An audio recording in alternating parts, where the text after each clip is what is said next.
Get in the cart. Right at us. The best in the business, Roger Cleveland. Can't wait to get back to Chicago in Mistwood. This is Party of Four, a Mistwood Golf Club podcast. Party of Four, Mistwood Golf Club podcast. You just heard it. Exciting episode every single year. It's our PGA Championship preview. I'm Ben Hutchison alongside Andy Michelson. Howdy. The weather has officially arrived here in Illinois, Andy.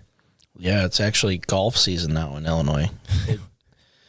We had the worst April. Actually, I was just talking to somebody this morning. It was the worst April for golf on record with playable days since, you want to take a guess?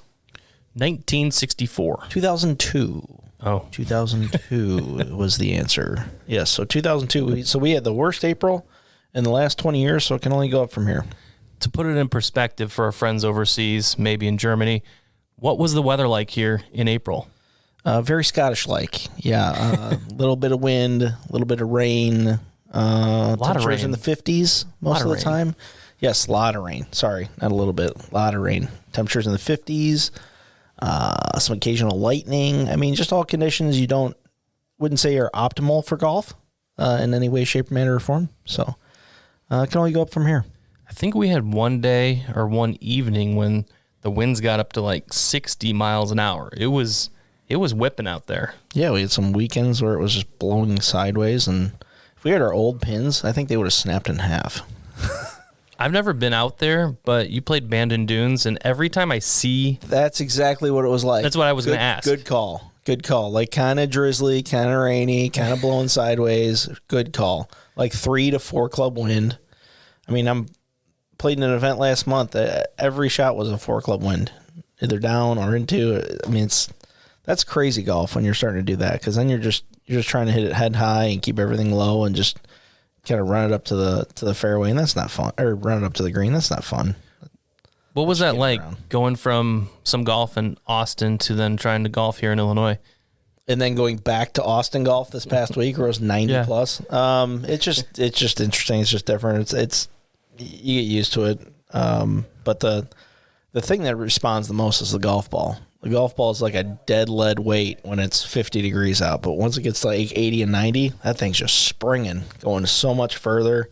It's actually a much more fun way to play golf. I actually got out yesterday for the first time since around in January. That was in Florida. Golfed in an outing, and I golfed about as well as expected. Had a couple good shots, a couple really bad shots. Lost a couple balls, which, thanks to you, had my name on them. Had your name on them. You didn't even know that. So now they know. I just gave you a free 4 dozen golf balls. Here you go. You can just have them. I mean, as a Callaway-sponsored athlete, I thought, next level this year in 2022. No, they had your name on them. I know. And there was more guilt losing a golf ball with my name on it. It's just the first name, Ben. But I know that's out there. I found a ball that had the name Dean on it yesterday. I'm like, this guy's going through the same stuff I am.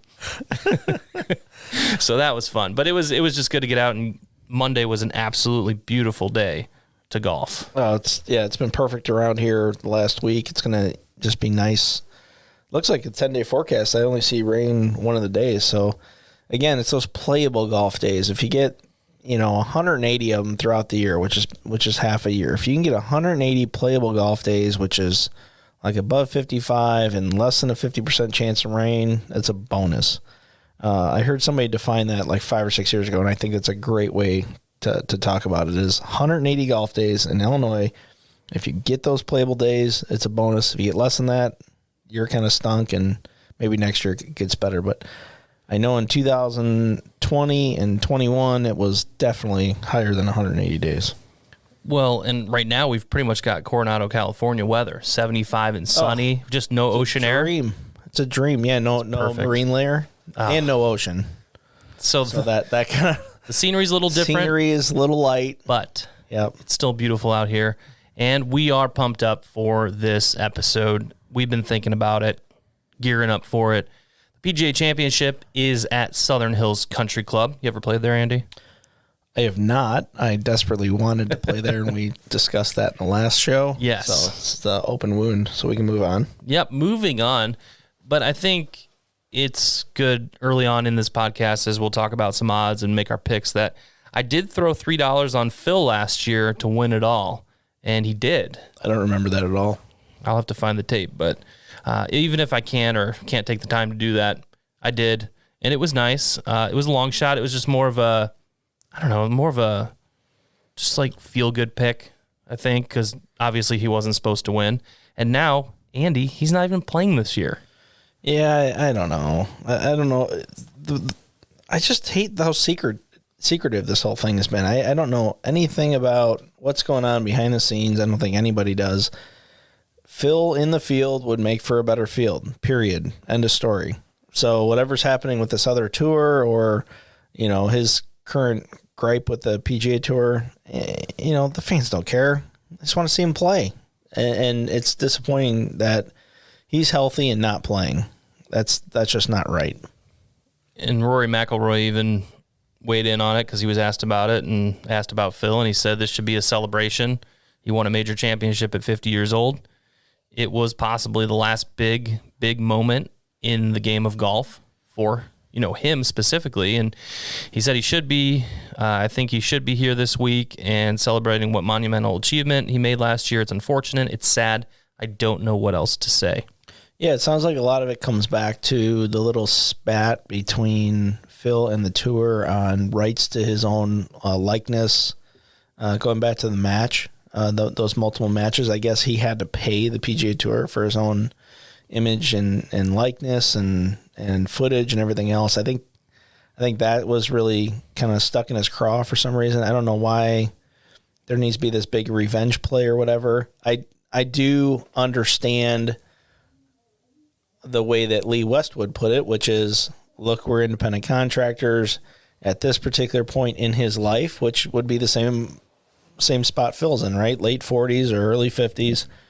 And I have a tour that's offering me an ungodly sum of money to come play it and compete on it. Then I have to consider that as just who I am as a golfer. Phil went about it a little bit differently, to say it nicely, and so he's kind of in hot water. I don't think anyone's really going to splash as much. I don't know if I don't think it's as much fan hate on Phil right now as it's like the media's got a problem with it and other golf bodies have a problem with it. I don't know. It's just such a confusing situation, and the only people that get shortchanged are the fans. Well, let's go to a happier comeback right now. Tiger. A lot of talk leading up to it. We've seen some clips of him playing there and hitting golf balls. He's always a threat to win any tournament he's in. Yeah, but with Tiger, there's always that rust too, and that was a significant thing that Tiger would always battle whenever he would take too much time off, even when he was at his best. He would have those moments where sometimes he took too much time off between starts and then would be rusty. I think he's ready from a physical standpoint. Obviously, he has said if he didn't feel that way, then he wouldn't play. But from a mental standpoint, it is very difficult to simulate the grinds of a 4-day tournament when you're at home. I don't care how much you're practicing. I don't care how much you're playing with buddies. To actually simulate the feelings of being on the leaderboard and being in that situation, that is very hard to simulate. But on the flip side, he's won a PGA at Southern Hills. He knows what the setup's going to be. He probably knows where the pin placements are going to be. He knows all of these things. And to a much lesser degree, I know that if I go to a course that I like and that I've won on before, I have a very positive mindset going in. Not that I'm comparing old shots necessarily, but just the feeling of he can kind of go back to the feeling of the week and very positively look back on it as a very good experience and take that into what he's doing this week. I want to highlight a couple golfers in the field and kind of where they're at and what you think of them. Obviously, Scottie Scheffler and Jon Rahm, they're the favorites this weekend. And Scheffler, let's talk about a little bit of what he's done. He's a winner of 4 of his last 8 tournaments. Yeah, so 4 of his last 8 tournaments, but since the start of the year, his winning percentage, I saw this, was 29%, right? And Tiger's at his peak was still 38%. It's unfair. First season. But think about that, like how much we've been talking about Scheffler and how dominant he's been, and he's not even in the Tiger realm for a 10-year period. Well, Tiger did that every year. He did that every year, every week. Yeah. Like that's just disgustingly sick. Scottie Scheffler is definitely on cloud nine. I think he's just absolutely tuned in, and he seems like the type of guy too that's not like totally affected by the hype of it all, and just kind of goes about his business and does his thing. I mean, expectations are high on him before the Masters, and he went in and won. So just stuff like that. I think he's definitely a guy that's here to stay. I think the more interesting part.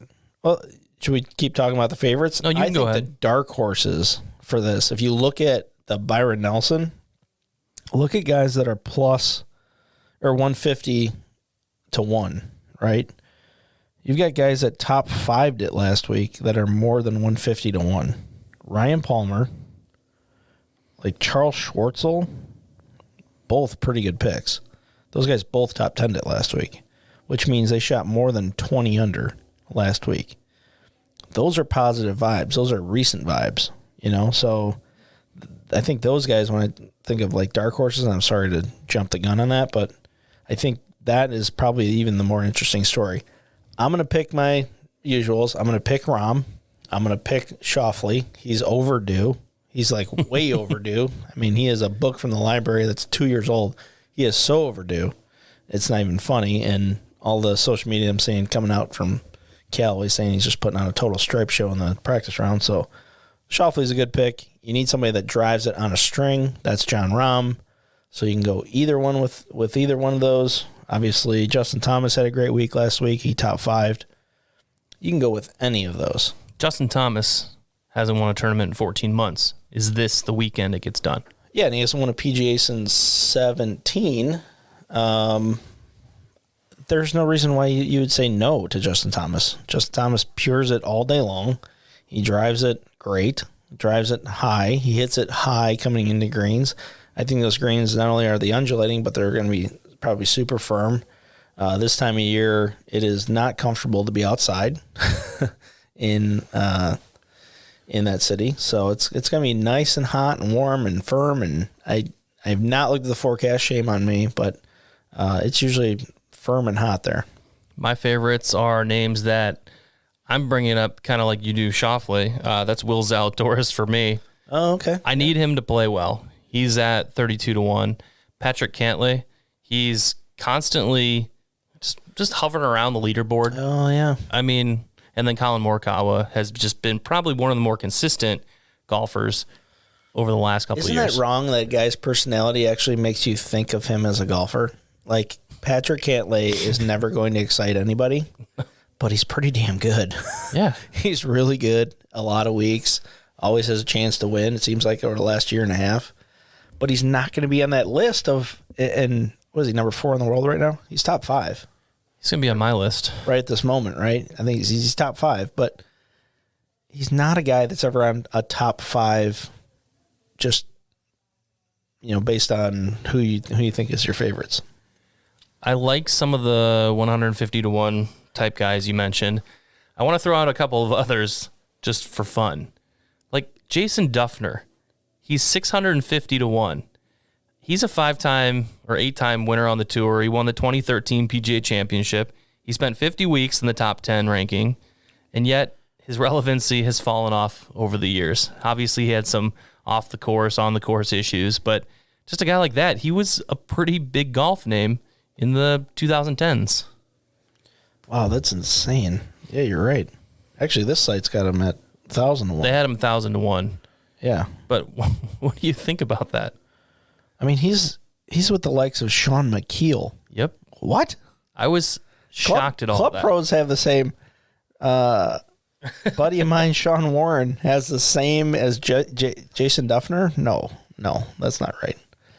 Most updated I saw was 650 to 1. I did see the 1,000 to 1, but Matt Wallace, 420 to 1. I mean, that dude stripes it too.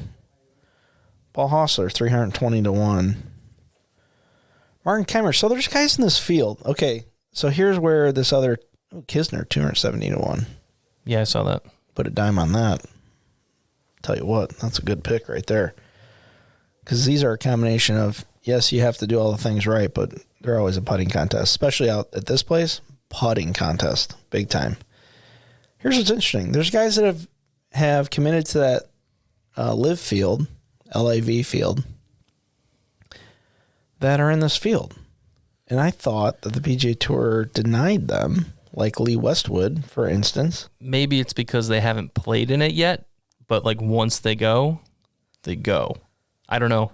So the commitment for the Portland event is today, is the Tuesday of the PGA Championship, that they were committing whether or not they're going to play in the Portland event. So that'll be interesting. I don't see how that holds up in court for the PGA Tour to say that guys can't go play another tour, another competing tour. But anyhow, Jason Kokrak, I like him 80-1. That's a nice one. We'll see how it plays out. I have Ricky Fowler also. So he finished in the top 5 of all 2014 majors, top 5 at the 2018 Masters. It's been a struggle. We've seen him just to play in the big events. He gets to play this year because he finished tied for 8th in the PGA Championship last year and only got to play in that because of an exemption in the tournament. So for that reason, I am picking Ricky to break out at 160-1. Homeboy. He's back. Homeboy. I really like him. I want him to play well. No, you're getting almost the same odds on Justin Rose, Leishman, Webb Simpson, Siwoo Kim. No. Sebastian Munoz, that almost won last week, you're getting 120-1. Dude. You have to throw some dollars at these people. Dude. It's not on a roulette table where you put on 34 numbers and hoping that one of them hits. I don't know. The last time I played roulette, it worked out. Max Houma, 65-1. Our friend, Adam Hadwin, 280-1. Why is he your friend? He's our friend. We hung out with him, remember? We talk about it every episode. He came to the truck. Adam Hadwin, Canadian. Great guy. Great guy. He said, hey. Just real personable. Yeah. I guess that counts in your world. You've said that before. It's our world. I think we're getting waved or whatever. Yeah, just saying it's our world. Yep, okay. It's fine. It was eye contact. Wow, Rory Mcilroy. Where was he at? 14, I didn't see what he was at. 14-1? Yeah, he's one of the favorites. Wasn't 12-1? Like more than DJ? 18-1? I see. You can throw darts. I mean, you can throw darts at any one in the top 20. That's what's so awesome about the PGA Tour right now. It is way deeper every single year. It is way deeper than the year before. That's what's awesome. I mean, your boy Will Zalatoris. Mm-hmm. I have to actually scroll down on my list to find him at 33-1. Yeah, I was surprised to see him down there. That's amazing. Yeah, I mean, these fields are so incredibly deep. Max Houma, 65-1. I mean, if I'm a betting man, he won a tournament in the last month. That's my guy. That's my guy. He won twice in the last 12 months. And a great Twitter follow. Yep. And a total stripe show. So somebody that stripes it, not an incredibly great putter, but good enough. He's a good pick for a PGA. We've thrown out a lot of names. We don't claim to know any of this to be true. So bet at your own caution. Man, I kind of like his 270-1. You really want him to do well. I do. Don't you? I do. I just like the way he plays. He's a personality too, so that's fun. Yeah, I just like the way he plays. All right, well, that's good on the odds. I'm good on the odds. But we need to discuss one more thing before we go with the PGA Championship this weekend, and that is food and beverage. We have in studio food and beverage expert, director of food and beverage, Jimmy Koklas. Hi, guys. How are you? Before we start, I want to talk about today's soup. For our German friends out there, it is it Spatchel? How do you pronounce it? I don't know. Spatchel? Yeah. So it's Close basically like chicken noodle soup with random meat in it. Pretty darn good. But we did this for our German listeners. Compliments of Chef Dan and company. So, Jimmy, there's a photo that's been floating on social media for the better part of the week, and it has some prices of the drinks. And so let's read a couple of these. It costs at the PGA Championship, again, reportedly, social media, Aquafina, $6 a bottle of water. Michelob Ultra, $18. Stella Artois, $19. Artois. Kona Big Wave Golden Ale, $15. Michelob Ultra Organic Seltzer, we're going $19. Wine is $13. Cocktails, $15. Souvenir cocktails, you're getting to keep the cup, $19. Signature souvenir cocktails, Jim Beam Black Ginger Highball, Transfusion, Margarita, or Mule, $19. What do these prices mean to you? Craziness. It's absolutely crazy. Here at the water, $6, for a bottle of water. Let's be real. I mean, it's nuts, but I've paid it. I've seen it elsewhere. The beer prices are astronomical. There's a little bit of inflation going on, by a little bit, anywhere from 2% to maybe 11 in the beer, liquor, wine, spirits world. But that's, whoever's paying that price, God bless you, man. All right, let's do it for the real golf fans. What's the alcohol by volume per drink? I'm thinking the Stella is the best way to get you drunk faster. Are you getting At 24 $19? ounces, you think, of Stella with $19? Is the draft possibly? Actually, to make sense of it. I actually don't think that Stella does a 24-ounce package. I'm saying if they have a keg, can they just pour you a 24-ounce pour of it for $19? Oh, yeah, for sure. From a keg, absolutely. Yeah, you could go up to 24 ounces. Oh, there's nothing worse than drinking beer out of a plastic cup. Yeah, that's the lowest on my list. But they have Mick Ultra on that list at $18. Mick Ultra is 18, or you can do the organic seltzer for 19. So you have to drink, what, 12 Mick Ultras just to start feeling it? Dude. Well, even if those are 24 ounces, I was in Minneapolis this past weekend, and they may have had truly hard seltzers for 24 ounces for $15. I may have seen that and not drank any of them. I mean, my standard college score was $10 for 30 stones. Yeah. I mean, what are we doing here? $18 for a Mick Ultra? It's just water. Yeah, it's just water. Less than 4% alcohol. Oh my gosh. That's nuts. I'm not making these rules. You'd think we were talking about an Einbecker Erbach Dunkel, which is the best Bach in Germany, voted 2022. Right. The No, we're Einbecker- not talking about that. We're talking about domestics. Erbach Dunkel.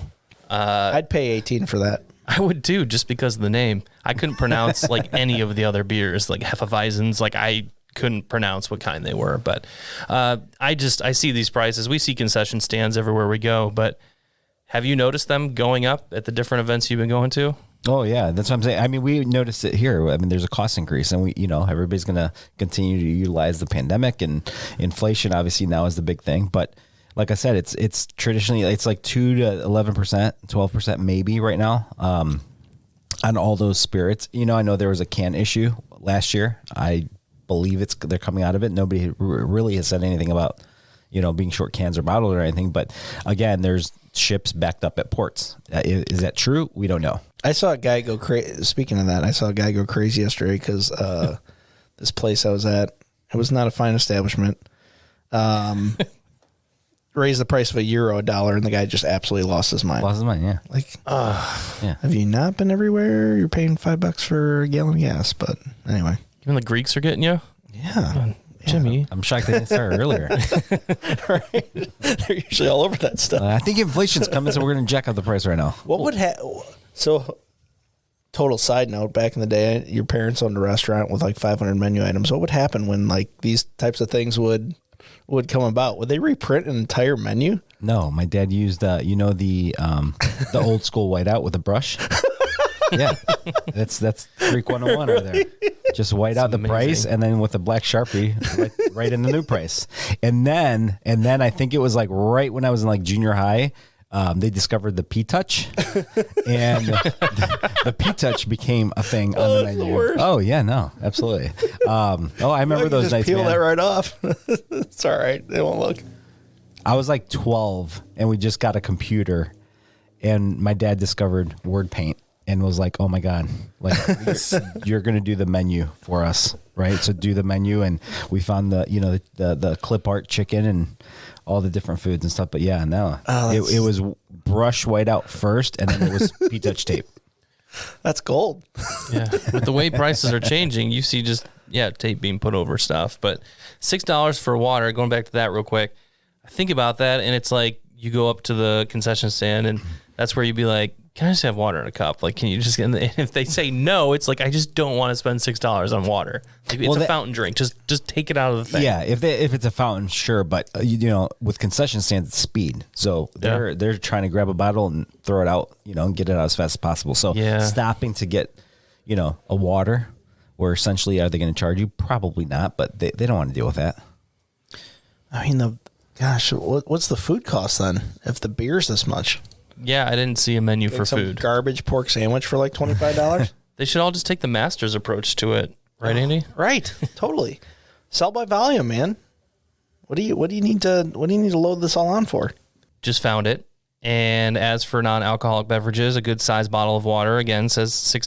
Gatorade will set you back $7. So just a bottle of Gatorade. We're doing something wrong here. For food, a chicken Caesar salad. Guess how much that is? Who's walking around with a salad at a golf tournament? Who wants a chicken Caesar salad? Nobody. $17. $16. Nobody. The all beef hot dog. How much is that? $10. $8. Okay. The butcher's grind cheeseburger. I'll go 10 or 12 on that. $14. Oh. The Beyond Burger. What is a butcher's grind? Anybody? It's probably their own blended ground beef. Garbage. How much is the Beyond Burger, Jimmy? I'm going 16, 17, 18. 15. Okay. Ooh. And a small bag of chips. Probably the one we get in like Hold on, 25 go back to pack. that. The Beyond Burger is what? $15. That's that Best thing deal is, on the menu? that's the best deal on the menu right there. That's like the price of Beyond Burgers right now. That's like $30 a pound. Wow. Okay. Well, you're in Oklahoma. They can't give that crap away. Yeah, right? no, you're right. You're right. Meatless? What? No. I got a cow in my backyard. Right. Yeah, but those little 25 pack of chips, the Frito-Lay packs you buy, guess how much those bags of chips are? $4, $3. $3. Yeah. Those are a quarter. I think those were a quarter. Those are a They quarter. would always sell for a quarter. It probably got up to like 30 cents at this point with inflation, but go to Costco, you get a box of 36, and they're like 26 cents. Wow. The salads does throw me back, 'cause why would you get a salad? You're baking in the sun. So you have a beer tucked underneath your left arm and you're eating a salad out of your right? No chance. Come on. Yikes. Salad cup has to be a salad cup. Why couldn't they just put it? Why couldn't they just do a wrap? And Jimmy, It's the number one golfer food. did a you wrap of anything? Jimmy, who you think might win this weekend? I have no idea what you're talking about. The PGA Championship. Do you know any He golfers? may or may not have asked me what tournament we're talking about. Yeah. Yeah, I actually did ask him. What tournament is this from? You think Jordan Spieth has a chance this weekend? No. There you go. All right. We're on board with it. We can take that. Give me the top 5 and I'll throw a guess. All right. John Rahm. Never heard of him. Go ahead. It's because you're so focused on food and beverage. All right, let's see here. Scottie Scheffler. Okay. Justin Thomas. Jordan Spieth. Colin Morikawa. Dustin Johnson. None. Nothing. We're just throwing out some top names at this point. Okay, you gave me 6. So who's your pick for this week, Jimmy? Oh, I forgot his name already. Colin Morikawa. Colin Morikawa. Colin Morikawa. Yes. 16-1. I just heard his last name. He's a I was like, California guy. Well, It's from West Coast. I think he's a West Coast guy. he is. He is a California guy. Absolutely. Nicest guy, too. I have friends who know him. Nicest guy. I think a University of Cal Bear. Yes. Berkeley. Yeah. What are the best odds? Like, who do they have? 11-1 is your best odds. That's Scottie Scheffler. Okay. So that's what makes golf Not far off. betting so interesting, is that you still get pretty darn good odds. You got to bet them individually, but man, you get good odds. Yeah. So Well, Jimmy, thank you for joining the show this week and gents. giving us the expert opinion on the food and beverage at the PGA Championship, even though you didn't know which tournament we were talking about, which is perfectly cool. We brought you in for the food and beverage. You nailed it. You were kind of equally as shocked as we were, but you also have more of an understanding of why these things are happening. So thank you for that. Andy, we're going to have to do a follow-up. We're going to have to see how our bets work out, see if our guys can win the big tournament. But as for now, we're going to call it a week, and we'll do it again soon. Get in the cart. Right at us. The best in the business, Roger Cleveland. Can't wait to get back to Chicago in this one. This is Party of Four, a Mistwood Golf Club podcast.